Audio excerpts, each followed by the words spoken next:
Good morning, Baker. Welcome to the second edition of BH1 News. I'm Stacy Sargent. And I'm Hadley Griffin. This week we have stories from this weekend's kickoff to college football to what you guys did over the 3-day weekend. Now, before that, we have seen and heard of all the cute ways guys are asking girls to homecoming. Now let's give it up to Tangieri to see what ideas you guys came up with. As we all know, homecoming is right around the corner. So today I went out asking students and teachers how they would ask someone at homecoming or how they would like to be asked at homecoming.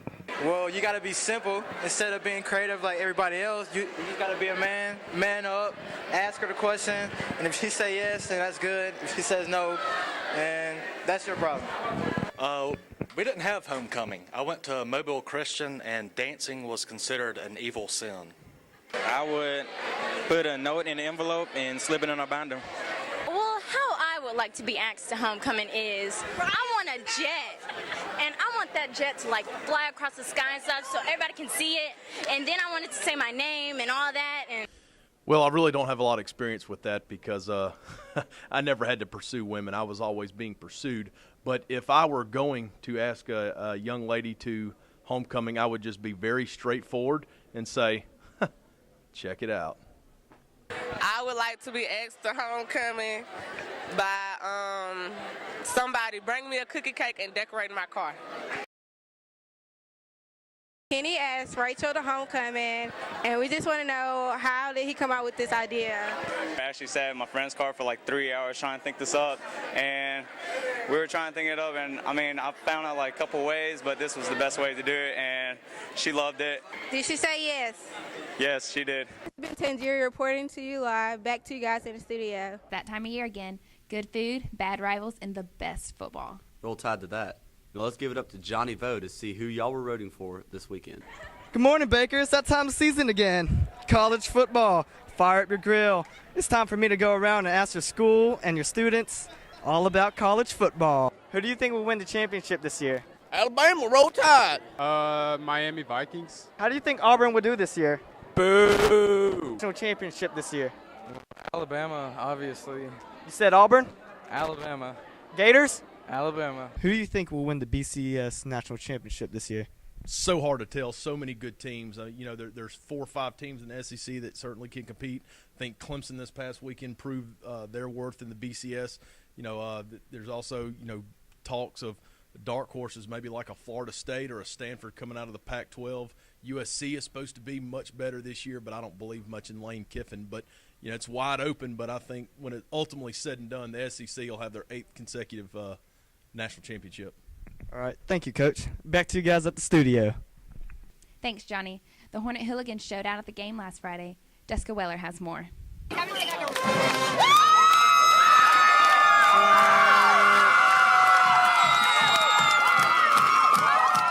The Hornet Hooligans is an organization centered around school spirit.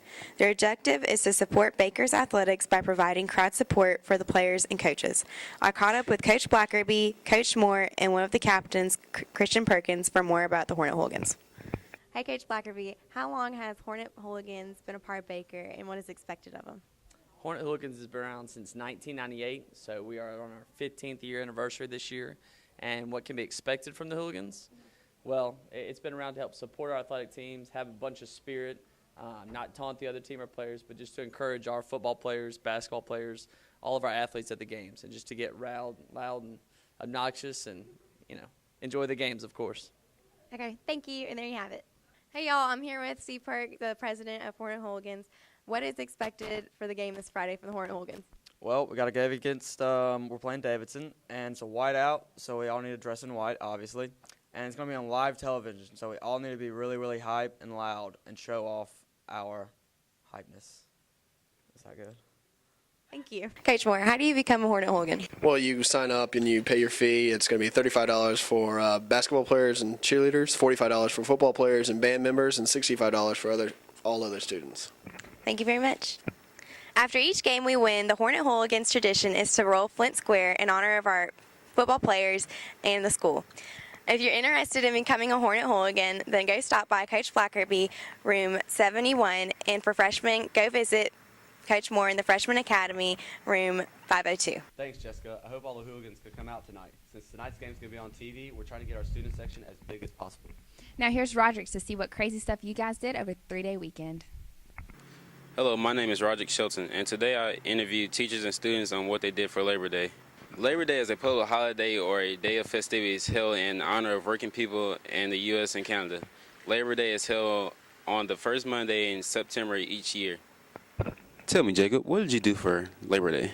Sat around, played video games. What does Labor Day really stand for? Labor Day really stands for me, I don't really know what it officially stands for, but for me, I think it's because like people who should be doing work on those days, really it's because you get off Sunday and you need to do some more work during the week. I guess Labor Day is just to say, hey, get up. We don't need to remind you. Go to work. John, tell me what you did for Labor Day.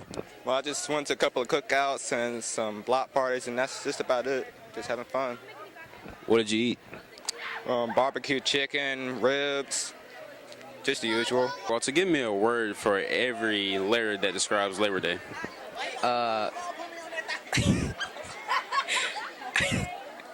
Lame, abuse, B, birthday, E,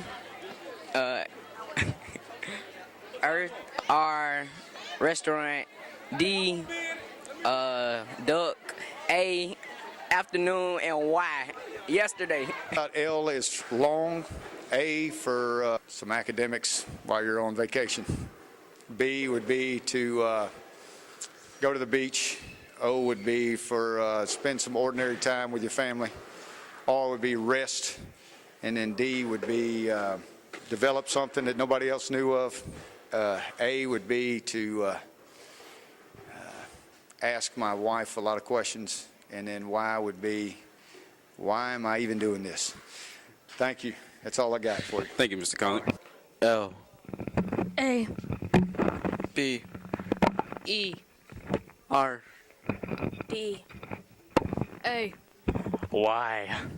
As sisters, what did you guys do for Labor Day? 8. Yeah, that's all we did. Ate what? Barbecue.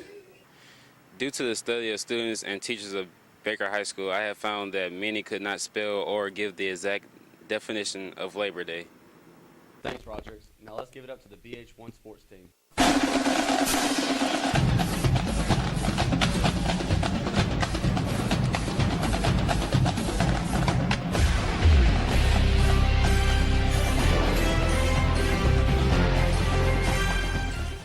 This is Jordan Mills for BH1 Sports. I got to catch up with our volleyball team as they played a tri-match against Cottage Hill and Daphne. Although their Cottage Hill game did not come out as planned, they did come on top with a win against Daphne. Don't forget, our senior Montana Wilkins is going to be nominated for Player of the Week, so be sure to go vote for her. Our cross-country team competed in a meet last weekend. Placing first was boys varsity and also our middle school teams, boys and girls. Placing second was the girls varsity. And leading the way for the guys varsity was Collinwood. Don't leave out our Scholars Bowl athletes. They're getting prepared to take first again this year. I talked to Kevin Ari about upcoming competitions, so here's his insight. We're trying very hard to get number one again. We got number one 2 years ago and last year, and we're looking forward to doing it again. JROTC is also participating in the mud run this weekend. Here's Brandon Light to catch you up and tell you how that's going to go. I am Cadet Lieutenant Colonel Brandon Light. I'm the battalion commander of the Hornet Battalion here at Baker High School. Today I'll be talking to you about the mud run. That's going to be this Saturday. It's a 5-mile mud obstacle course that's at the CB base in Gulfport, Mississippi. For the past 3 years, we have taken home at least 2 of the places. And lastly, how could we forget our football team after they took home a win of 35-12 last Friday night at our game against BC Rain? Come out tonight and support as we play Davidson home field and Hooligans. Don't forget tonight's whiteout night. So come out, support, and bring your family and friends. Thanks, guys. Now here's Timid Troy with your weekend weather. Hi, I'm Timid Troy with your weekend weather report. I know the big question you're probably asking, whether or not it's going to rain this weekend. Well, don't worry, 'cause I got the facts. Today it's going to be sunny with a 95% chance of smiles, high of 92 degrees, and the low will be 72 degrees. That's a 20-degree difference. Whoa! Tomorrow the weather's going to have an argument with his parents about something pointless and be mad because it had plans to go out with his friends Lightning and Hale that night, and then lock itself in a room in solitude because there's a chance of isolated showers. Oh, and a high of 92 degrees and a low of 74 degrees. Thanks, Troy. That concludes this week's edition of BH1 News. See you next week. Same time, same place. In the trance, and I better take advantage. Who knows when I get another chance? I feel like breaking two. Each game we win, we roll. Play Kelly, I be Ozone, Travi, Laz, and Tayo Cruz. Now I know how to get down on the floor. Experience the moves you can't ignore. But something